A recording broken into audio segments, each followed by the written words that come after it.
Hai semua, jom kita kenali peranan penting setiap ahli dalam keluarga kita.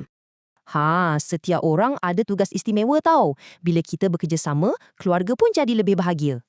Okey, jom kita mulakan. Mula-mula kita tengok dulu apa peranan ibu bapa kita. Ibu bapa bekerja untuk pastikan kita cukup segalanya. Dan yang paling penting, rumah kita selamat. Jadi peranan utama mereka ialah menyara kita, berikan kasih sayang dan menjaga keselamatan kita semua.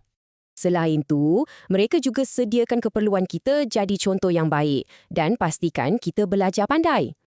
Okey, dah tahu peranan ibu bapa? Sekarang giliran kita pula. Apakah peranan anak-anak? Macam ibu bapa juga, anak-anak pun ada tugas penting untuk bantu keluarga jadi gembira. Tugas kita mudah je, sentiasa jaga nama baik keluarga, tolong-menolong dan hormat antara satu sama lain.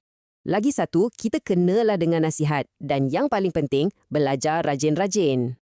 Jadi, nampak tak? Peranan semua orang sangat penting untuk wujudkan keluarga yang bahagia dan harmoni.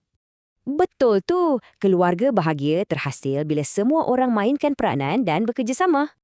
Wah, bagus semua. Kamu dah faham tentang peranan dalam keluarga. Sekarang, jom kita uji sikit. Dah bersedia nak uji minda? Jom cuba jawab soalan pemahaman yang cikgu sediakan. Selamat berjaya ya!